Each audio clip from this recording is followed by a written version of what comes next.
You've found just stories, simple, heartfelt moments from real lives, stories that remind us how connected we all are through love, loss, and hope. Get cozy. The stories are about to begin.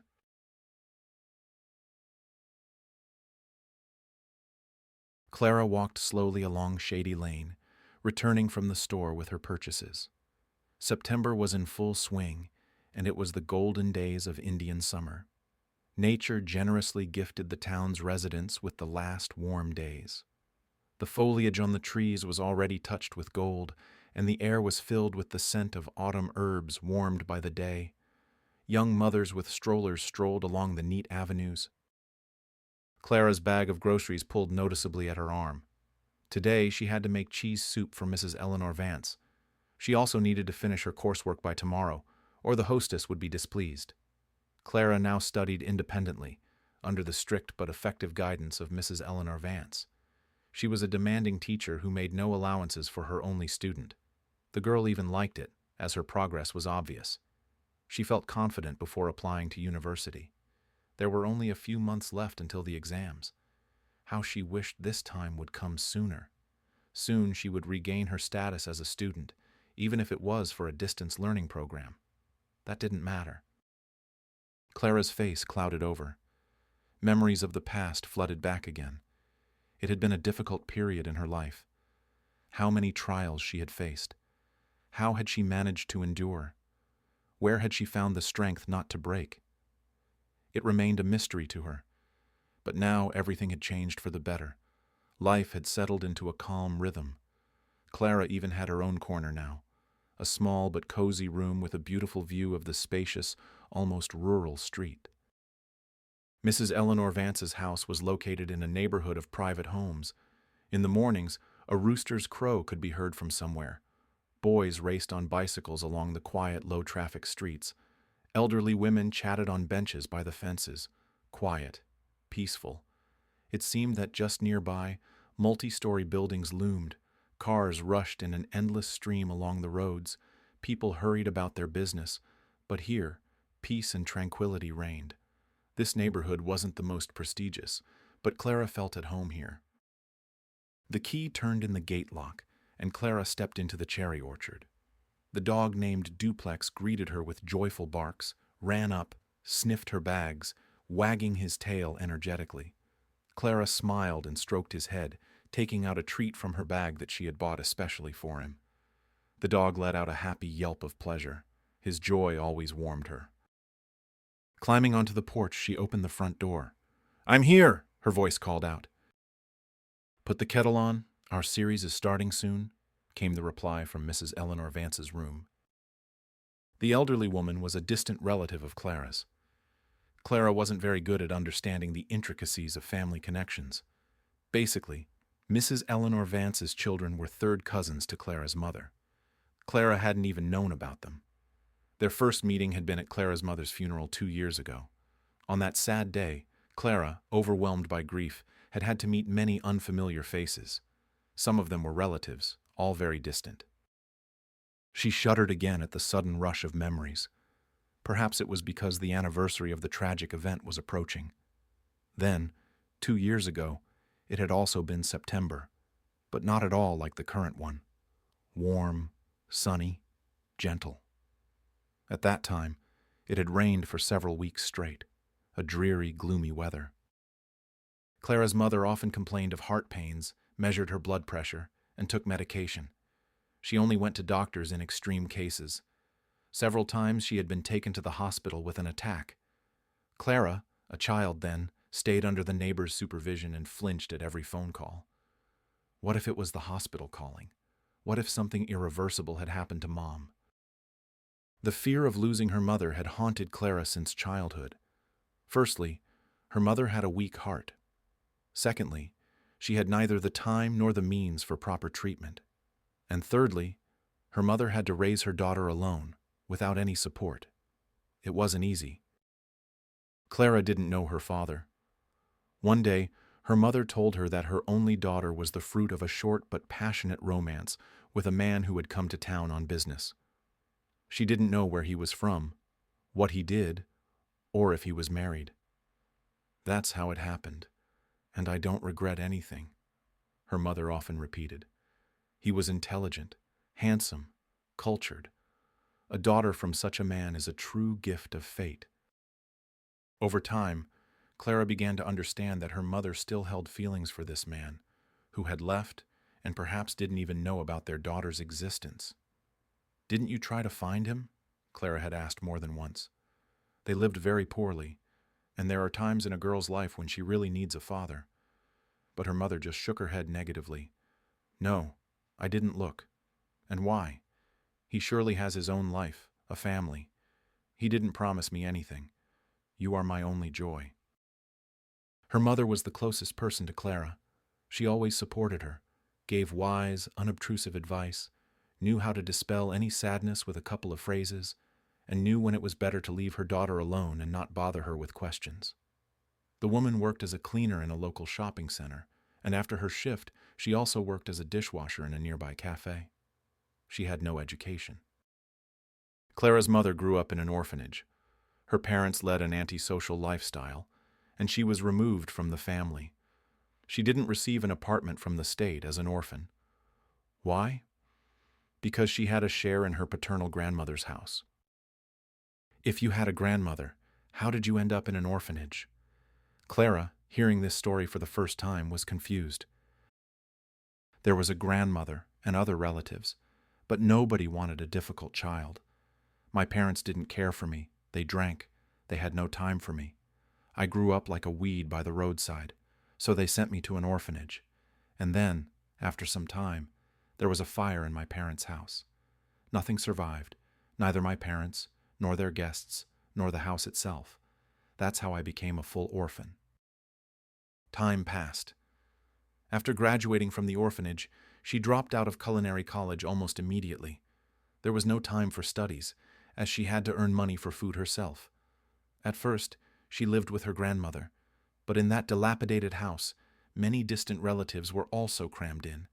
Nobody was happy about the new resident. They paid her her share for the house and sent her wherever she could go. Of course, they cheated me. Clara's mother would shake her head.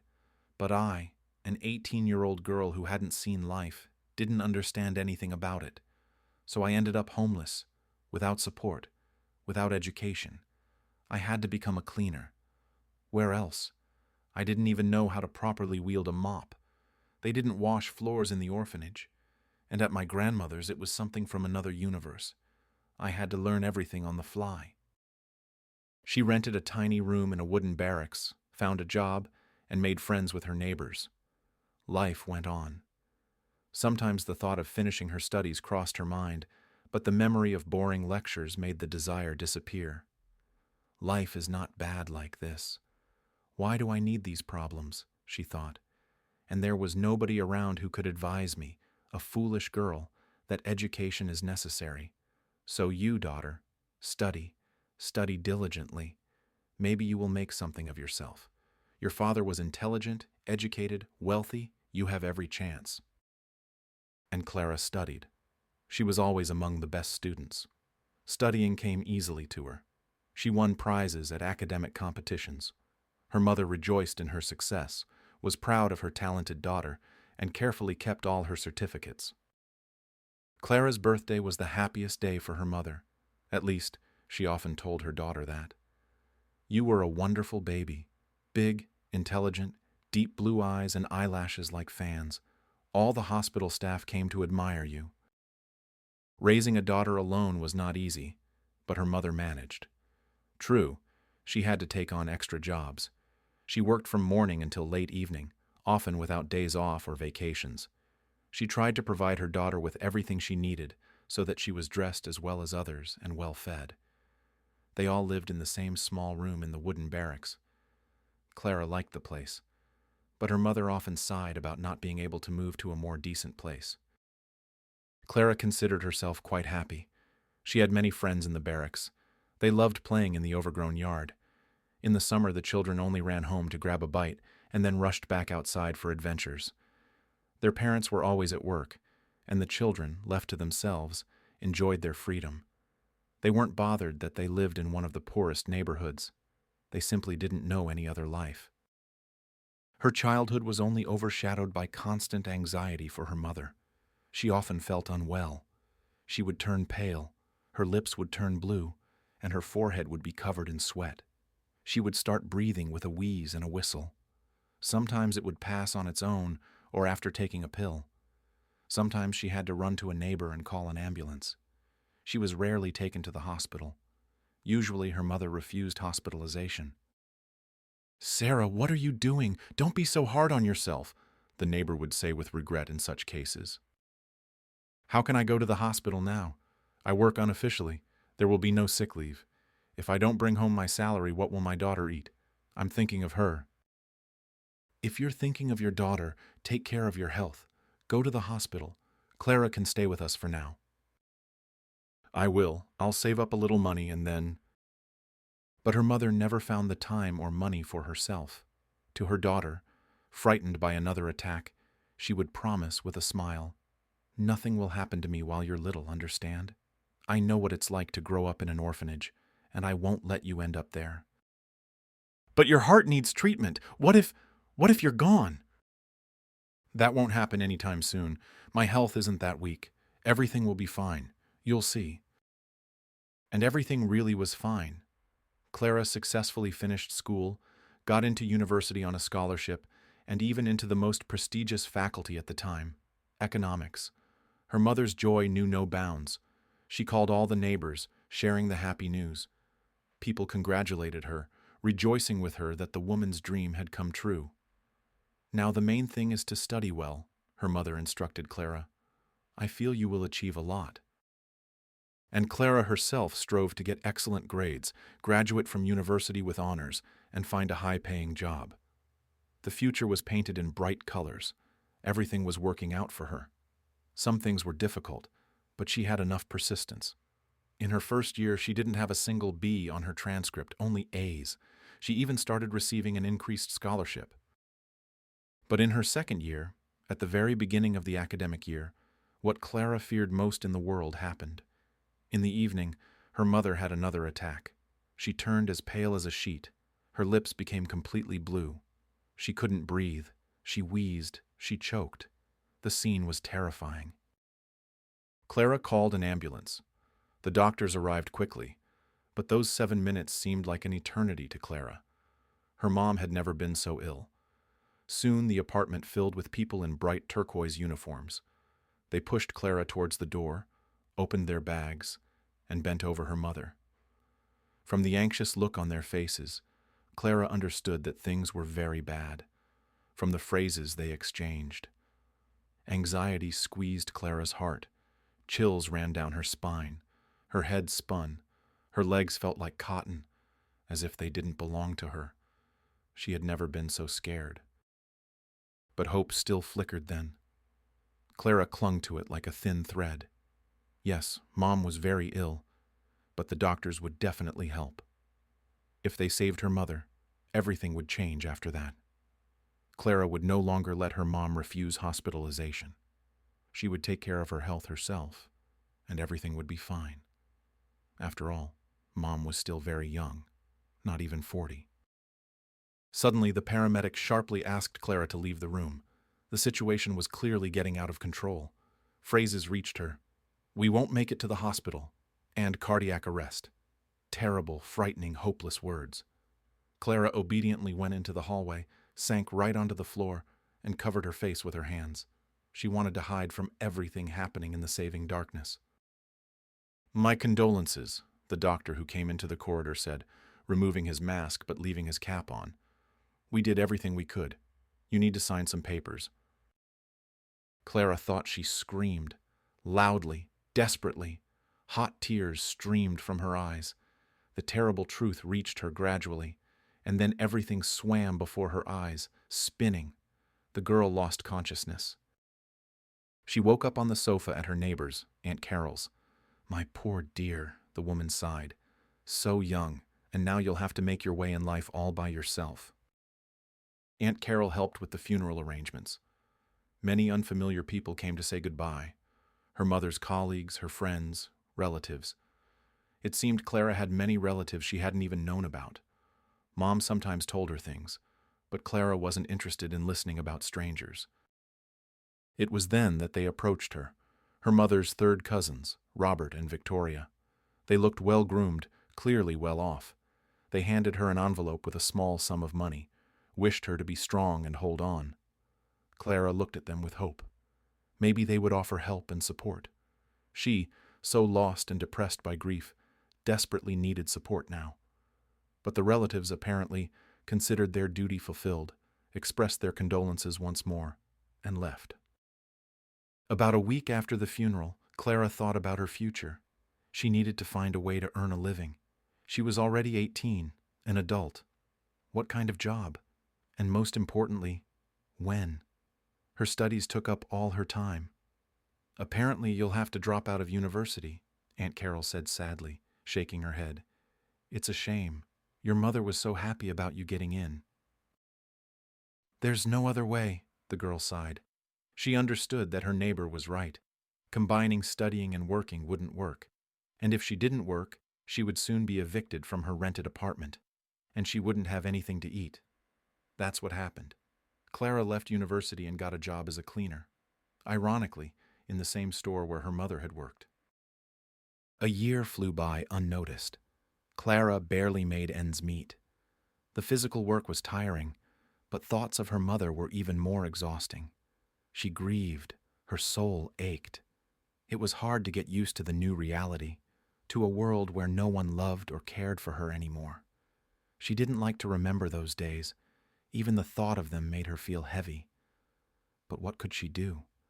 She had to accept reality and understand that life is like this. Unpredictable, difficult, not always gentle. One evening, Clara was returning home after her shift. Her hands ached. Her back was sore. She could barely move her legs and thought only of getting to her soft sofa as quickly as possible. People were standing near her door. In the semi-darkness of the stairwell, the girl didn't recognize them at first and was scared. But then they stepped out into the lit landing, closer to the light. It was those same distant relatives she had seen at the funeral, a man and a woman, Robert and Victoria, her mother's third cousins, which meant they were uncle and aunt to Clara. "Hello," Victoria smiled. She looked about 45, well-groomed in an expensive coat, smelling of clearly not cheap perfume.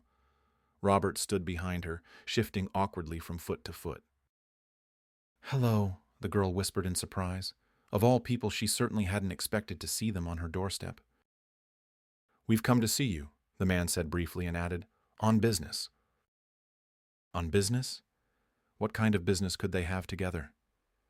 Clara's surprise only grew.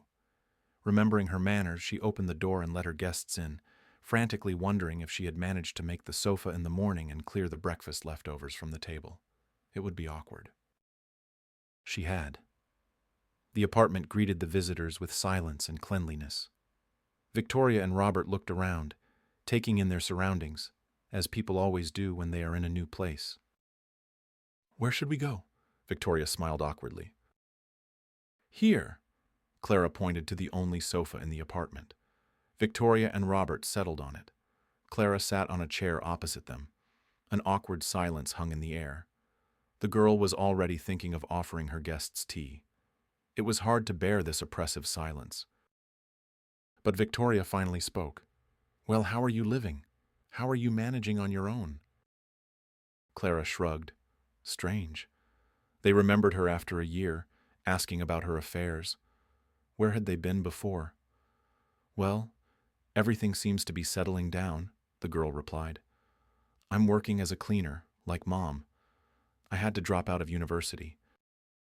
"Poor girl," Victoria shook her head.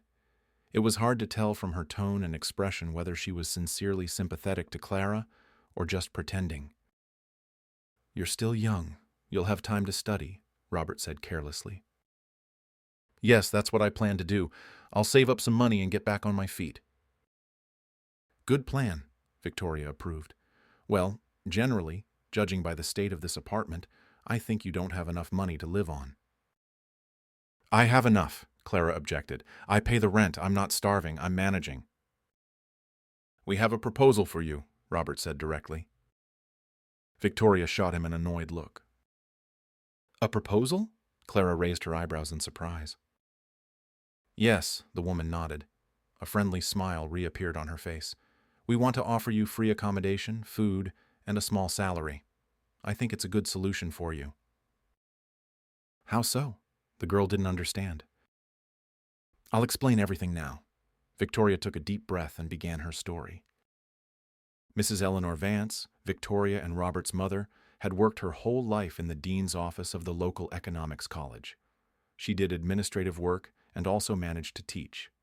She was an energetic, authoritative, independent, decisive woman. Retiring was difficult for her, even though it happened when she was already 75. She absolutely didn't want to leave her beloved college. It seemed to her that everything would fall apart without her. Nevertheless, age took its toll. Mrs. Eleanor Vance had to stay home. Then she took care of the house and garden. She renovated, planted a small vegetable patch, took up singing, and became a member of the local elderly choir. Her active nature demanded activity. But that wasn't enough. Mrs. Eleanor Vance longed for the times when she was a sought-after and indispensable employee at the college. What about her grandchildren? Clara asked. Why doesn't she take care of her grandchildren? She's not working. The girl had always dreamed of a loving grandmother who would bake pies, listen to her joys and sorrows, and teach her to cook or knit. Robert snorted. Victoria spoke again. You see, my children, like Robert's children, are already grown up. There was a time when they needed a grandmother, and we needed support, because work and young children are difficult. You'll understand that later. But for Mom, leaving the college wasn't even a question back then. She loved her work too much. So her grandchildren barely know her. In essence, they are strangers to each other. Clara shook her head. How was that possible? Could a grandmother really not care about her grandchildren? There was a clear hint of resentment in Victoria's voice, as if she still couldn't forgive her mother for not helping her with the children. Anyway, Mom's health deteriorated. Her blood pressure started acting up. The doctor prescribed pills, which she often forgot to take. And at her age, of course, she needed less physical exertion. But Mom spent all day working in that garden of hers, in both heat and cold. And here's the result. She had a stroke, Robert explained in a calm, even voice. There was no particular anxiety visible on his face about this. But Victoria sighed heavily at her brother's words. Yes, a stroke. The woman bowed her head. The neighbor found Mom lying right in the garden bed and called an ambulance. The doctors fought for her life for a long time, gave no prognosis, even advised us to prepare for the worst, but she pulled through. Pulled through? Robert scoffed. Pulled through what? She remained confined to bed. What are you saying? Victoria glared at her brother. Confined to bed? Yes, her legs are very weak and one arm barely moves, but Mom walks, albeit with support. She's in her right mind. It's just that now she constantly needs someone nearby to prepare food, bring water, clean up, take her outside. She absolutely refuses a caregiver, Robert said with annoyance. Yes, she refuses, Victoria nodded sadly. She doesn't want a stranger in the house. She doesn't trust strangers. And you? Clara asked. Well, what about me? I have work, my own family. Robert also works from morning till evening and travels frequently on business trips. We can't possibly be tied down to Mom. We tried to persuade her to get a caregiver, even brought several candidates to Mom in the hospital when she was moved from intensive care to a regular ward. No, that's it. You can't trust a stranger in the house. Who knows what they're thinking? Robert quoted his mother. Therefore, Victoria's voice became soft and sly, like Alice the Fox from the movie Pinocchio. Therefore, we need not a stranger, but one of our own, a relative. Me, you mean? Clara finally understood what this was about. Of course you, the woman nodded. You are the best option. Young, quick, our relative, meaning not a stranger. And you are in need. Let's not hide it. So you will live in Mom's house, in good conditions. You won't have to spend money on rent. Taking care of her is not the most difficult job. We will pay you. You can start saving. you can go back to university. Mom, you see. Victoria shook her head meaningfully, leaving the sentence unfinished. Of course, Clara understood everything. For some reason, it made her feel uncomfortable. You'll have your own room, Robert began listing. Meals. You can play computer games. You'll just need to feed her sometimes, help her wash up, and take her for a walk. Ideal conditions. I need to think about it, Clara said slowly. What is there to think about? Victoria threw up her hands. Leave your phone number, I'll call you back. All right, just don't take too long. We'll need to look for other options if you refuse because Mom is being discharged soon. After the relatives left, Clara sank into thought. She had never cared for elderly sick people. She couldn't even imagine what it was like. Could she handle it? What if the old woman turned out to be grumpy, mean, or a severe invalid? Victoria and Robert might just be omitting details to get Clara to agree. On the other hand, it really was a way out. Perhaps helping an elderly woman with household chores after a stroke was better than running around with a mop on different floors all day. And the relatives promised a good salary. Plus, she wouldn't have to spend money on apartment rent and food. When else would such a chance to save up for her studies come along? And Clara decided. She didn't wait until morning. She called Victoria back that same evening. Wonderful, the woman exclaimed happily. You're a smart girl, a good choice. Mom is being discharged next Monday. We'll bring her home and then come for you right away. Be ready, pack your things, sort out your affairs. Agreed, Clara replied. Her life would probably change significantly. Whether these changes would be for the better or not would be known later, much later. But if something went wrong, she could always leave, right? Nobody would keep her there against her will. On Monday, as Victoria had promised, Robert came to pick up the girl. He had a very beautiful and, by the look of it, expensive car. Clara didn't know much about foreign cars. It was a black, shiny SUV. Yes, these relatives were clearly not short on money. The man drove her to the private sector. Various houses flashed by behind the fences, both dilapidated shacks and almost palaces. Victoria and Robert's mother's house turned out to be something in between, solid, substantial, but at the same time quite modest, not pretentious. Clara noticed the garden, cherry trees, bright flower beds, vegetable patches, and everywhere there were funny garden figures, gnomes, hedgehogs, rabbits. It looked very cute. The girl even smiled. Mom loved puttering around here with these garden beds, with the flower beds, Robert explained, noticing the girl's reaction. Now everything will fall into disrepair here. It won't, Clara thought. I won't let that happen, no way. The girl felt sorry for the efforts of the elderly woman she hadn't yet met. It was immediately clear that the garden meant a lot to her. Robert led the girl into the house. Clara looked around with interest. Old-fashioned furnishings, like in movies about life in the USSR. A round table in the center of the living room. A sideboard with beautiful dishes behind glass doors. Knitted round doilies everywhere. Cozy, nice, clean. Clara liked it here. It would be pleasant to live in such a place. Mrs. Eleanor Vance is in her room, Robert announced and led the guest further. Passing through a narrow, empty corridor, they found themselves in a spacious, bright room. At first glance, Clara was struck by the abundance of books. 2 walls were completely covered with shelves, filled from floor to ceiling with multicolored volumes. It was a whole library. Clara even caught her breath. She ran her eyes over the spines, classics, detectives, encyclopedias, and many books on economics. Mrs. Eleanor Vance taught at the Economics College. Victoria had said something like that. So it was not surprising. Opposite the window stood a massive desk, piled high with notebooks and papers, a working mess.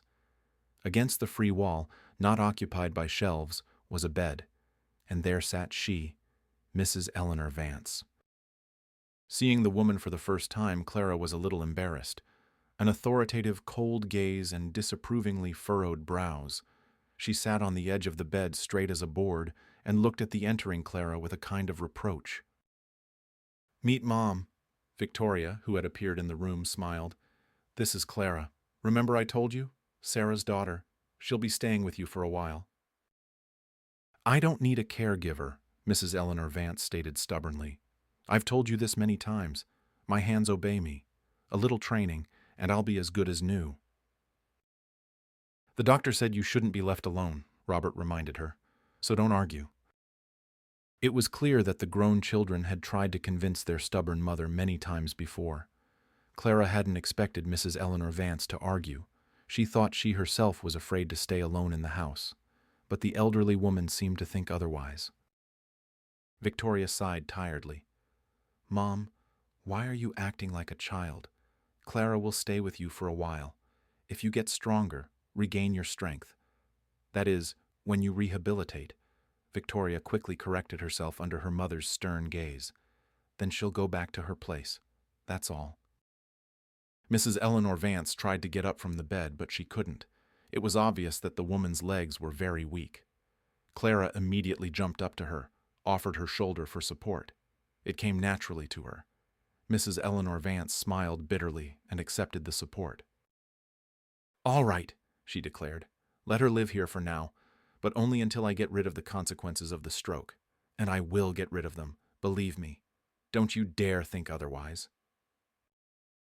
"Who would doubt it?" Victoria smiled. Relief was reflected on her face. Finally, they had gotten their way. "You always get what you want," Robert supported his mother. "I don't remember it being any other way." Then Robert and Victoria showed Clara around the house. There were 4 rooms: the living room, Mrs. Eleanor Vance's bedroom, her son's and daughter's former children's room, and an empty small room that had apparently once served as a gym. At least there was a wall bar, a pull-up bar, and a stationary bike in the corner. "Dad used to work out here," Robert explained. "He loved to repeat that movement is life. He tried to get me into sports, but it didn't work out," Victoria teased her brother, pointedly glancing at his impressive belly.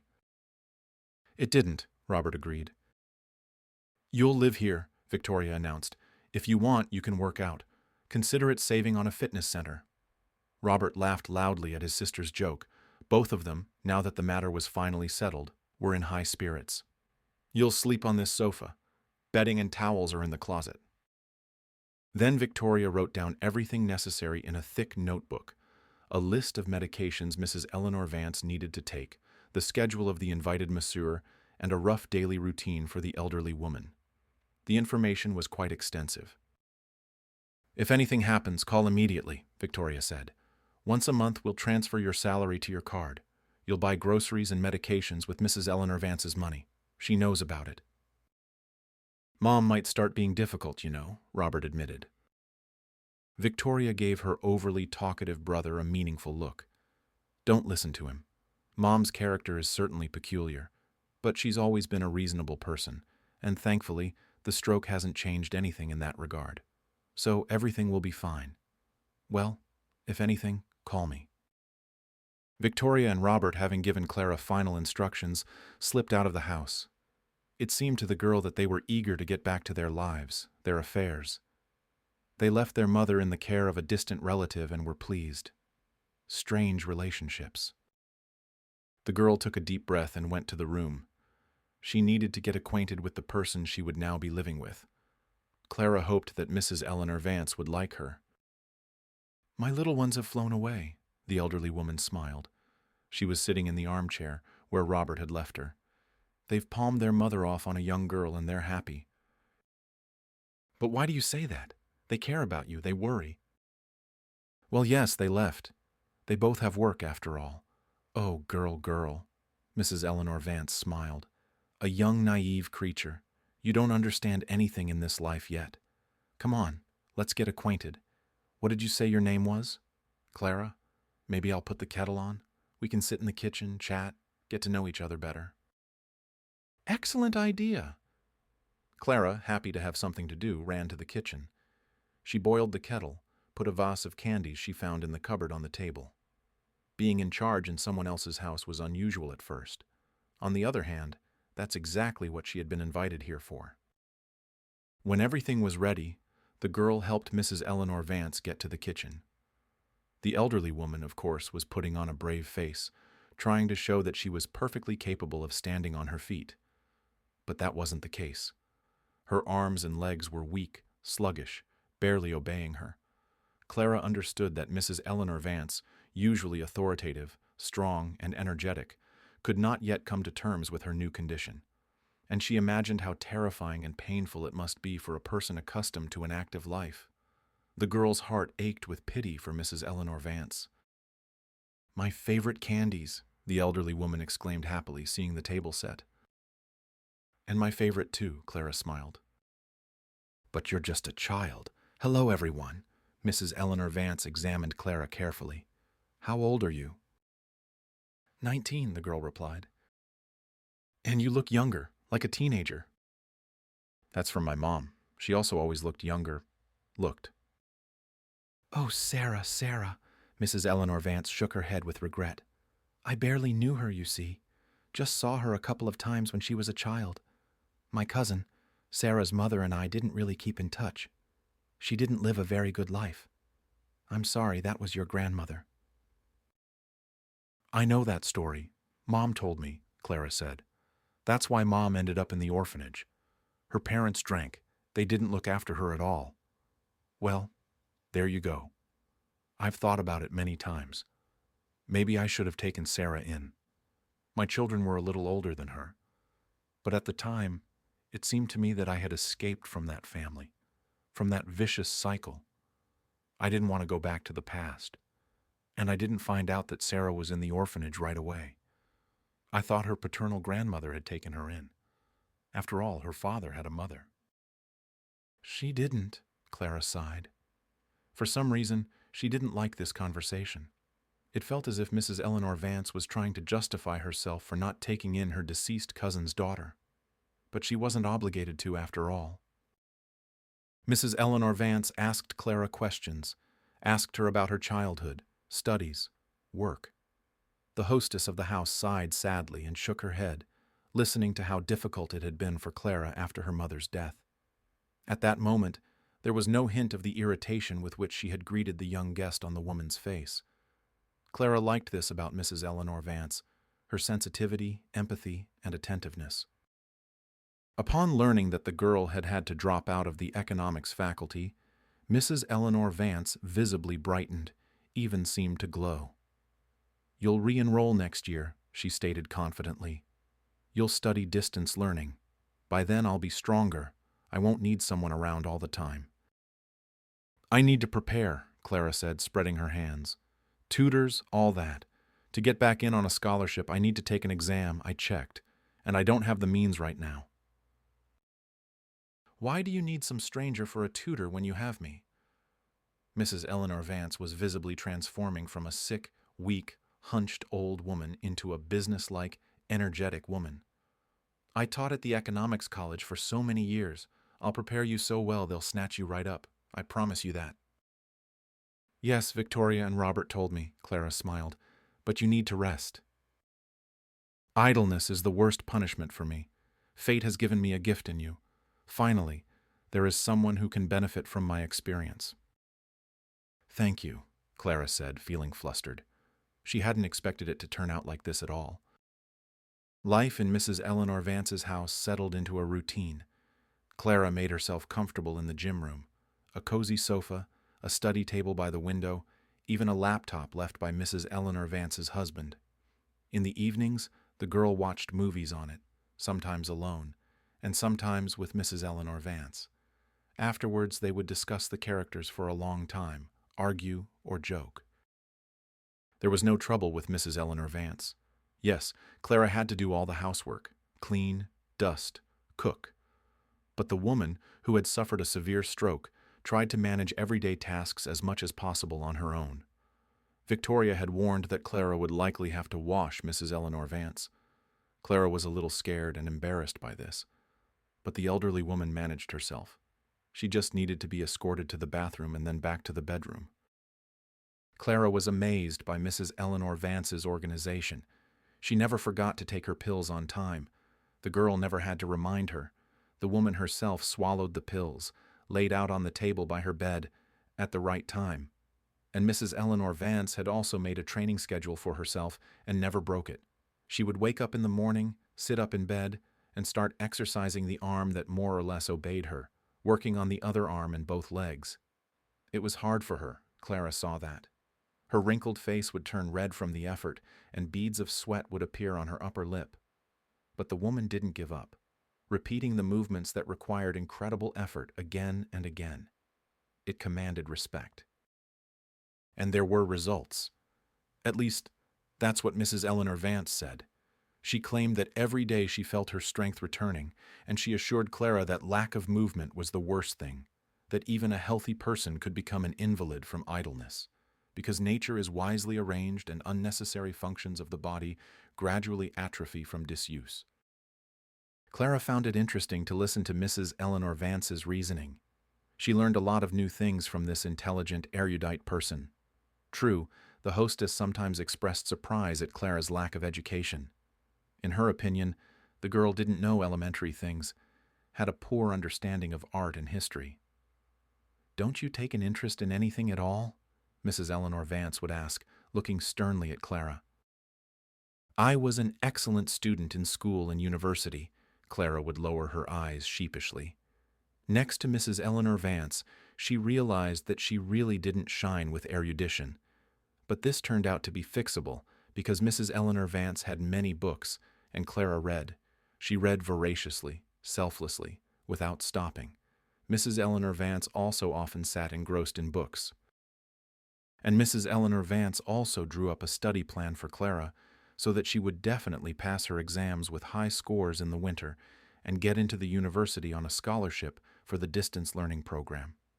They studied every day, always in the living room, at the long oak table. Mrs. Eleanor Vance didn't miss lessons even on days when she clearly wasn't feeling well. Clara tried to reschedule the lessons, suggesting they continue later, but this usually irritated the strict teacher who loved order and organization. Mrs. Eleanor Vance turned out to be a wonderful teacher. She knew how to present very complex topics in an accessible way, sometimes scolding her young student for being slow to understand, sometimes encouraging her, and always meticulously explaining confusing material, so everything somehow fell into place in Clara's mind on its own. "You seem to have a talent," the girl remarked one day. "You are a wonderful teacher." Mrs. Eleanor Vance beamed at this praise and immediately launched into reminiscences. She told Clara about how she first came to the college after university.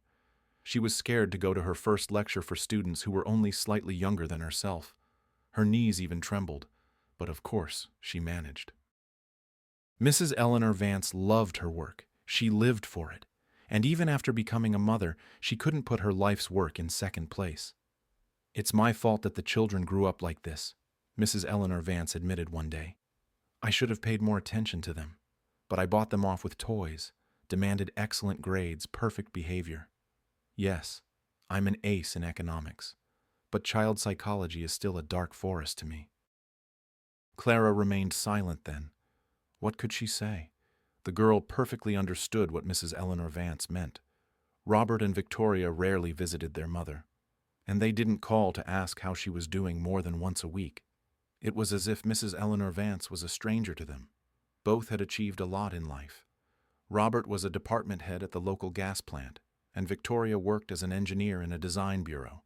Good positions, high salaries, strong families, plus all the attributes of successful people: cars, travel, large apartments. It seemed like a source of pride and joy for any mother. But the relationship between the grown children and Mrs. Eleanor Vance didn't work out. They, of course, fulfilled their duty. They didn't abandon their mother after the stroke. They found a caregiver for her, and not even a stranger from the street, but a relative, albeit a distant one. But neither of them intended to sit with their sick mother themselves. During their rare visits, Victoria and Robert would say perfunctory phrases to Mrs. Eleanor Vance, ask trivial questions out of politeness, and always inquire if she needed anything. Having fulfilled the social protocol, they would cut short their busy, vibrant lives, pleased that they wouldn't have to appear here for a long time. At first, Clara was surprised by such relationships. She couldn't understand the children's indifference towards their mother. It was so unlike the girl's relationship with her own mom. Despite their poverty, they always supported each other, talked a lot, laughed and grieved together. This gave Clara strength to live, nourished her with energy, and here it was as if they were complete strangers. Then Mrs. Eleanor Vance confessed that she had paid almost no attention to her children. I worked from morning till evening, and my husband did too. Victoria and Robert were practically raised by their grandmothers. From our side, there were gifts, nice clothes, trips. Perhaps that's how we tried to compensate for the lack of communication. Mrs. Eleanor Vance said that work had always been her priority. Children sometimes. They even annoyed her. They constantly asked questions, demanded attention. She had to take care of them, get distracted. Of course, the woman loved her son and daughter. She did everything she could for them. She got rare electronic construction sets for Robert from abroad, paid for expensive costumes for Victoria when she took up ballroom dancing, sent the children to camp by the sea. When they grew up, using her connections, she helped her son and daughter get into the faculties they dreamed of, and then also helped them find jobs. At some point, our relationship became transactional, Mrs. Eleanor Vance sighed. I noticed it too late. My daughter refused to discuss her boyfriend with me. I saw she was seeing someone, but Victoria avoided talking about it. My son, well, he didn't say anything to me except, "Hi, bye, top up my card." My husband was angry with the children, called them ungrateful, spoiled, selfish. In part, that was true, but we were also to blame. I don't know. Clara shook her head. My mom also worked constantly and didn't give me any such gifts, but nevertheless we cared for each other and understood each other. I don't think you're to blame for anything. It was sad for her to hear this story. The girl felt that Mrs. Eleanor Vance was trying to justify her son and daughter by shifting the blame onto herself, and this also showed her motherly love. And Victoria and Robert, they were indeed spoiled and selfish people. Perhaps Mrs. Eleanor Vance's only fault was that her children received everything they wanted from a young age, giving nothing in return. That's why they grew up to be consumers who thought the world owed them everything. And Victoria sincerely considered her comfortable childhood difficult, just because her mother didn't always have time to watch her performance. What did she know about a difficult childhood, when Mom was at work all day, and you, a 10-year-old, had to run to the store yourself and cook dinner? Clara even liked it. Taking care of Mom, she was so tired from work. Mom. The girl felt sad again. How she missed her voice, her smile, her warm gaze. Robert and Victoria didn't understand their happiness. Unlike her, they could visit the person closest to them at any moment. Only, they weren't in a hurry to do so. Clara helped Mrs. Eleanor Vance get to the living room. Lately, despite regular exercises, she had noticeably weakened. The girl had called doctors to the house several times. They just shrugged. What did you expect? Age, extensive stroke. She's lucky she's not completely bedridden and is in her right mind. You know how it can be. It was hard for Clara to see Mrs. Eleanor Vance weakening right before her eyes. She put on a brave face, tried to look cheerful and healthy, but more and more often she needed to lie down during the day. Less and less often she asked to be taken out into the garden, to sit among the cherry trees, to chat with Duplex, to breathe the fresh air. Clara shared her observations with Victoria and Robert. They sighed sadly and said much the same thing as the doctors. Age, stroke, what can you do? True, Robert promised to arrange for Mrs. Eleanor Vance to go to a sanatorium. They were supposed to support her and treat her there. Such elderly patients were not legally admitted, and the man was looking for ways around it. But for some reason the matter dragged on. Clara suspected that Robert wasn't trying very hard. On the screen, the characters sat at a cafe table and argued. Mrs. Eleanor Vance watched with interest. The hand holding the cup of tea trembled noticeably. It was completely weak. Clara noted this alarming detail with pain. Something had to be done. But who? Who to turn to if the doctors explained everything happening as the patient's age, and her own children didn't care about their mother's condition? Suddenly, Mrs. Eleanor Vance turned pale. It happened instantly, right before her eyes. The cup fell from her hand. The tea spread in a dark puddle on the table. The elderly woman clutched her head. It was clear that she was in great pain. "I'll be right back." Clara jumped up from the armchair. "I'll call an ambulance right away." The girl had no doubt that the matter was serious. She didn't even ask Mrs. Eleanor Vance what was bothering her. To the dispatcher who took the call, the girl said that her grandmother had had a stroke, was losing consciousness, and needed help as soon as possible. Clara hoped that after such words, the crew would arrive as quickly as possible.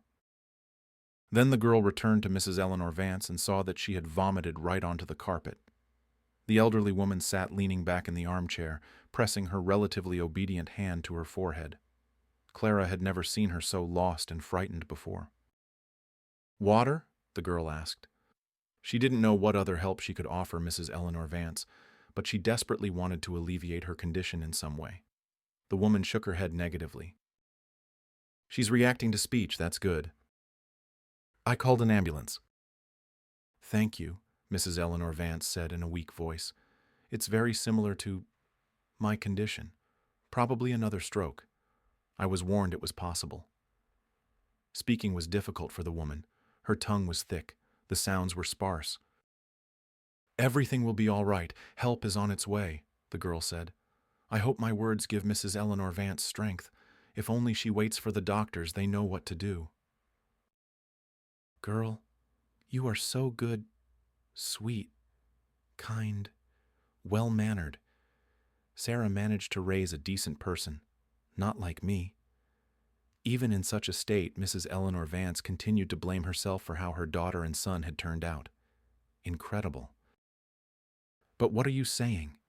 Victoria and Robert are successful. They've achieved so much. And, if something happens to me, be sure to go up to the attic. There's something for you there. A gift from me.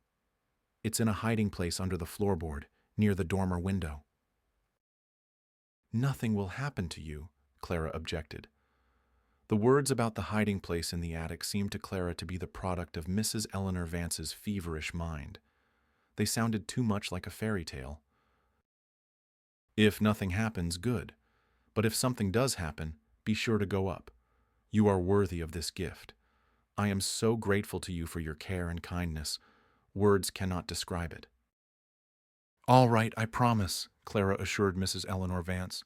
"Just please hold on. I'll be applying to university soon. We have to celebrate that event to the fullest. And if you're in the hospital, nothing will work out." "You'll get in, girl," Mrs. Eleanor Vance smiled. Clara noticed that the smile was crooked, only on one side of her lips. "And everything will work out for you." Then there was a knock at the door. The room filled with people in uniform coats, medics. All of this reminded Clara very much of that terrible evening when her mother died. Only this time, things were unfolding differently. The paramedic ordered Clara to pack essential items for Mrs. Eleanor Vance. They were taking her to the hospital, and there, of course, they would help her. Clara rushed through the rooms with lightning speed, throwing a robe, slippers, a cup, a toothbrush, and many other small things into the travel bag that Mrs. Eleanor Vance had taken on business trips many times, things that, in the girl's opinion, would be useful in the hospital. Clara escorted Mrs. Eleanor Vance to the ambulance. The medics were wheeling the woman out on a stretcher. It was frightening to see a loved one in such a state, but in Clara's heart, there was hope that everything would be all right. The doctors had arrived in time. They would provide the patient with the necessary help, and she would definitely return home. But Mrs. Eleanor Vance did not return. When the phone rang from an unknown number at 6 in the morning, Clara understood everything immediately. An indifferent voice informed her that Mrs. Eleanor Vance had died in intensive care. The elderly woman's body could not withstand a second stroke. Clara hung up and literally slid down the wall onto the floor. How terrible and inevitable all of this was. A black wave of despair slowly washed over the girl. She needed to call Victoria. After all, the doctors didn't have the patient's children's phone numbers. Clara had given the paramedic her own number. She simply hadn't thought to dictate Victoria and Robert's numbers in her anxiety and haste. Now she would have to deliver the tragic news to them, and that was very difficult. But there was nowhere else to go anyway. Victoria, upon learning what had happened, let out a choked cry and probably started crying because her words were very unclear and punctuated by sobs. She asked how everything had happened, found out the number of the hospital where Mrs. Eleanor Vance had been taken, and then asked Clara to handle the funeral arrangements. You see, I can't just leave work. It's a busy time. Robert is on a business trip anyway. He won't be back until the day after tomorrow. So we don't have time. Don't worry about the money. We'll pay for everything. Clara hung up and threw herself onto the bed. She cried for a long time, giving vent to her emotions. The tears unexpectedly brought relief, although they drained her strength. The girl went to the bathroom and washed her face. She still had so much to do. She couldn't fall apart. Outside, a gray autumn dawn was breaking. Of course, Clara couldn't fall asleep. She still couldn't believe what had happened. A heavy feeling of loss weighed her down. And suddenly the girl remembered how Mrs. Eleanor Vance had persistently asked her to go up to the attic, said there was a hiding place there, and in it was some kind of gift for her. Clara got out of bed and went into the vestibule. It was chilly here. The girl shivered from the cold and regretted not putting on the warm robe, a New Year's gift from Mrs. Eleanor Vance. In the vestibule, in the very corner, stood an old, dried-out ladder. It led directly to the attic. The square door in the ceiling was slightly ajar. There was no lock on it. Probably to open the door, you just had to push it with your hand. The girl did just that. The door opened inwards, showering Clara with dust and wood chips. Yes, apparently no one had been up to the attic for a long time. It was surprisingly warm in the attic. A pleasant twilight reigned everywhere, and dust motes danced in the gray light filtering through the dormer window. Clara's nose caught the scent of some herbs. The girl turned around. Yes, bundles of dried herbs were hanging on ropes right on the walls. Perhaps someone, either Mrs. Eleanor Vance or her husband, had collected them once to brew fragrant medicinal tea in the winter. The girl expected to see a cluttered, cramped space. In her imagination, an attic was a place where people stored various junk. But here, there was surprising cleanliness. Mrs. Eleanor Vance and her husband were clearly organized homeowners. Along the walls stood homemade shelves with some boxes. Each of them was labeled. Clara couldn't resist and opened a box labeled Photos. Inside lay neat stacks of old, thick albums. The girl pulled out the first one she found, sat down right on the floor, leaned her back against the shelf, and opened it. Black and white photos flashed before her eyes. They showed Mrs. Eleanor Vance, still very young, her husband, and their children, little Victoria and Robert. They were so funny, such amusing little ones. And how could they have turned into such indifferent adults? The family, it turned out, traveled a lot. Clara looked at the photos from different places with lively curiosity. The parents and children posed against the backdrop of rocks, by the seashore, or near an ancient castle. For the girl, who had never even left the city in her entire life, it was interesting to look at these pictures. An ordinary family. It was clear that the parents loved their little ones very much. They even took them all over the world. What more could you want? Clara continued her inspection of the attic. It was so captivating, so wonderful here. It felt to the girl as if she had entered another world or traveled back in time. Even her heavy thoughts receded during this time. She discovered a box of old Christmas tree ornaments.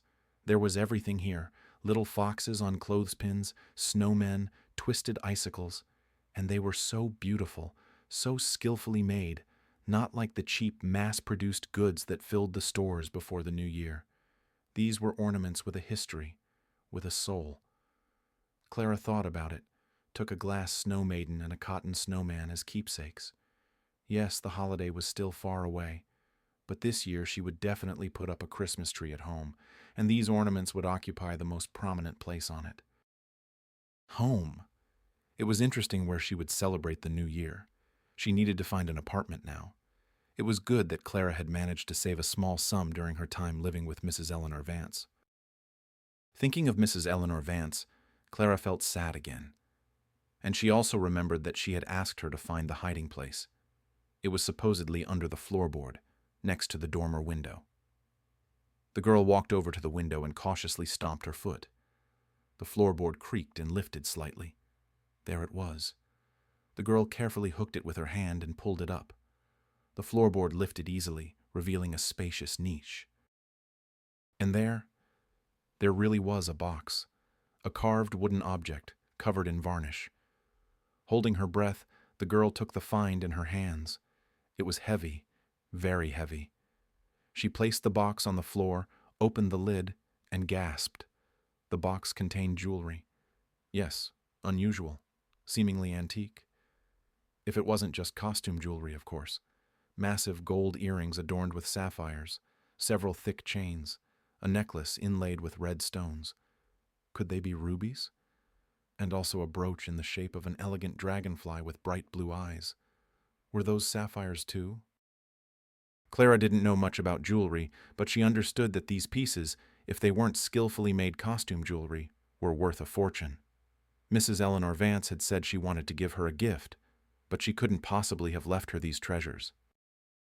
At the bottom of the box lay an unsealed envelope. The girl took out a sheet of paper folded several times. A long message was written on it in a neat, cramped hand. Clara immersed herself in reading. Only 2 people knew about this story, I and my husband. But Alexander Frederick, unfortunately, passed away, and so I remained the sole keeper of the secret.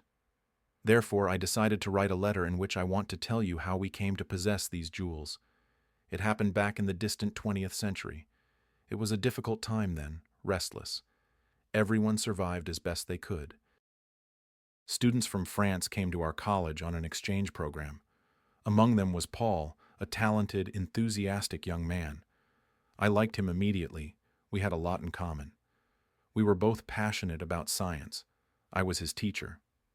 After graduating from college, the young man was supposed to head a department in a large Russian-French company. And the young man, despite his youth, was ready for this without any doubt. Collected, purposeful, quick-witted, a worthy young man. So, Paul brilliantly defended his diploma and went to work at that very company. His position was so tempting, many people would have wanted that chair. And the salary was good, the bonuses were decent, and the career prospects were simply brilliant. We communicated sometimes, rarely, because both he and I were workaholics, always working and enjoying it. I must say, I didn't even notice that Paul hadn't been in touch for a long time. He was working, nothing surprising. But one day, the father of this young man called me. Jean was desperate. He claimed that his son had been framed, and now he was in prison, awaiting sentencing. He begged me to look into it. I decided that his son could receive a long sentence. The desperate father simply didn't know who else to turn to. Of course, I immediately took up the investigation. I had many acquaintances in the right structures, former students and colleagues. I managed to find out what was going on. I managed to uncover a carefully planned crime. The police wouldn't have dug so deep, because there was simply too much evidence against Paul. The case looked obvious and simple. He was framed, skillfully led to make deliberately wrong decisions. Paul was given incorrect figures, and someone signed for him somewhere. As a result, the head of the department was accused of embezzling a large sum and abusing his official position. Paul, this most honest and perhaps even naive young man, fortunately, managed to gather the necessary evidence. Paul was acquitted. He returned to his homeland. He didn't want to stay in Russia any longer. But about a month after this story, Jean came into my office. I hadn't expected to see Paul's father. This man had flown specifically from France to meet with me. He thanked me with tears in his eyes, shook my hand, hugged me, said that I could turn to him for help at any moment, and he would do anything for me. And he gave me this very box with family jewels, passed down through generations in their family. Of course I refused, but he was very insistent. As proof that the jewels came to me legally, Jean gave me a deed of gift for these treasures. Well, that's basically it. I preferred to hide the jewels in a secret place and not tell anyone about them for the time being. Times were like that. It wasn't worth publicizing such things. We weren't in need of money, but who knows? Perhaps a time would come when these treasures would save our family. So they lay for many years in the hiding place under the floorboard. The person reading these lines is definitely worthy of this gift, if I have revealed this secret to them. Clara read the letter quickly, like a captivating detective story. So that's what Mrs. Eleanor Vance was like. Not indifferent to other people's troubles, a fighter for justice. She conducted a whole investigation and achieved an acquittal for the innocent Paul. There was another sheet of paper at the bottom of the box. Clara held it up to her eyes. It was covered in words in French. Clara didn't know that language at all, but judging by its appearance, the paper was official, with stamps and signatures. Maybe it was another confirmation of ownership of the jewels or proof of their authenticity? Clara admired the jewelry for some time longer. They looked like they were created several centuries ago. A real rarity, witnesses to history. It was interesting who wore them and what life was like for these noble French women. What did they see? What did they do? No, this beauty definitely couldn't belong to her, Clara. Mrs. Eleanor Vance, in revealing the secret to her, must have been out of her mind. Perhaps something had just gotten confused in her consciousness. Of course, the family jewels would go to her children, just like this house. At the thought that she would never see Mrs. Eleanor Vance again, Clara's heart ached once more. She carefully put the jewelry back into the box and placed it back under the floorboard. It was time to go downstairs and start preparing for the funeral. Clara managed. She managed to organize a dignified farewell for Mrs. Eleanor Vance. Many people came. They all approached Victoria and Robert, offering words of comfort. It was not surprising that so many people wanted to say goodbye to Mrs. Eleanor Vance. After all, she had led an active life. Many people knew, loved, and respected her. After the funeral, Clara returned to the empty house. She thought she wouldn't be able to fall asleep, but the fatigue and tension of the past few days took their toll. The girl fell into a deep sleep as soon as she reached her soft sofa. And in the morning, Victoria came to visit. "Good morning," she greeted her. "Thank you very much for organizing everything. It was done at the highest level. Mom would have been pleased." Clara nodded briefly. "This is your payment, your last salary, and a reward for your efforts." Victoria handed the girl a thick envelope. "Thank you. And you need to vacate the house by Monday. We're letting tenants in here. We've already found a family. They've paid for 4 months. So the move is on Monday." "All right," Clara nodded. She was prepared for something like this and had already packed her main belongings. 2 travel bags stood in her room behind the door. All that remained was to find suitable accommodation, but the girl believed there would be no problems with that. She had money now, after all, enough for rent and living expenses until Clara found a suitable job, and the girl wasn't going to give up on her dream of getting into university. She felt ready to take the exam, and it was all thanks to Mrs. Eleanor Vance's efforts and persistence. Over the weekend, Clara found herself a cozy little apartment near the university and moved there.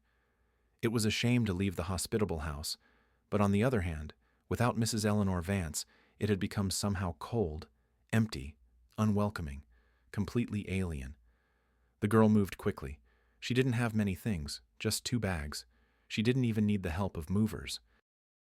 Clara, as planned, re-enrolled in the university on a scholarship for the distance learning program. She also found a job almost in her field. Mrs. Eleanor Vance, while she was still alive, had advised her to look for vacancies as an assistant economist or accountant. She said that companies were happy to hire students for such positions, and she was right. Now Clara worked in a warm office, preparing reports for signing, sorting primary documents, and drafting simple papers. The salary was minimal, of course, but with her savings, Clara managed quite well. 6 months flew by unnoticed since Mrs. Eleanor Vance's sudden passing. Clara often remembered her wise advice. The women helped her make her way in this life. The girl thanked fate many times for meeting her. It was just a shame that they had known each other for such a short time. It was a March day, the eve of Women's Day. The weather, truth be told, wasn't cheering at all. From the morning, the sky was covered with gray, gloomy clouds, and snow was falling again. And how she longed for bright sun, warmth, clean, dry asphalt. But never mind, all that wasn't far off. Clara trudged home, shivering from the March weather. Today was a shortened pre-holiday day. Everyone had been let off early. At the door of her apartment, the girl found a white envelope, some kind of notification. At home, Clara immediately brought the letter with a signature and seal to light. It was from a notary. She was invited to appear at the notary's office on the morning of March 9th. At that time, Mrs. Eleanor Vance's will would be read. Clara remembered, of course, the box under the floorboard. Her heart beat anxiously. Could it be? But common sense told her that couldn't be the case. It was a fortune, after all. Of course, the box would go to Victoria and Robert. Perhaps Mrs. Eleanor Vance had bequeathed her some household appliances. A washing machine, maybe. The one in Clara's rented apartment was very old. It didn't even wring out clothes properly. At the appointed hour, Clara sat in the notary's office. Victoria and Robert were also there. Of all people, the girl really didn't want to see them. These people made her feel uncomfortable. Victoria tried to put on a friendly expression upon seeing Clara, but it was clear that she was displeased to share any part of the inheritance with a stranger. Robert didn't even try. He gave the girl an irritated look and nodded briefly in greeting. The notary, an elderly man in horn-rimmed glasses, greeted everyone and began reading the will. Mrs. Eleanor Vance left a good inheritance to her children. The house, an apartment in the city center, cars, and a garage passed into their ownership. Yes, that was the result of the hard work of both Victoria and Robert's parents. Everything was for them, for the children. The heirs smiled. It was clear that both were quite pleased with this turn of events. Mrs. Eleanor Vance divided all the property equally between her son and daughter. "And now about the inheritance of Clara Vance," the notary said. At these words, Victoria and Robert listened attentively. They were puzzled. All the property had seemingly gone to them. What other inheritance could there be? Clara shrank under their gazes. "Mrs. Eleanor Vance asked me to give you this letter." The man handed Clara an envelope. "Everything is written there." "What's in there?" Victoria tried to snatch the envelope, her eyes sparkling with curiosity. "My client deemed it necessary to keep this a secret," the notary replied. "The young lady will open the envelope and find out everything." "You'll tell us, won't you?" Victoria smiled again, like Alice the Fox from the movie about Pinocchio. Clara didn't answer, and left the office without even saying goodbye. She needed to find a secluded place to read Mrs. Eleanor Vance's message. Such a refuge was found on the technical floor of the building. For some reason, Clara didn't want to wait until she got home. A metal staircase with sparse rungs led there. It was quiet, dusty, calm, and warm. Clara leaned her back against the wall and began reading the letter, which was typed on a computer. "Clara, my dear girl, if you are reading this letter, it means I am no longer here. I want to thank you for the care and warmth you gave me. It turns out to be so pleasant and means so much. You may not understand now, but when you reach my age, everything will fall into place. You are a wonderful person, a sensitive, kind, modest girl, and at the same time, intelligent, purposeful, hard-working. You didn't break, despite your difficult fate. You have a steel core inside you. Remember that. You will achieve a lot in life. But it is very difficult to make your way alone, without connections, without pull, without money, without the support of loved ones. I know this firsthand, and that is why I want to give you this gift. I know you will use it wisely. In the hiding place in the attic, there is a box. It is hidden under the floorboard, near the dormer window. Inside are jewels. They are worth a fortune. But you will read everything in more detail later in the will, which should be in the envelope.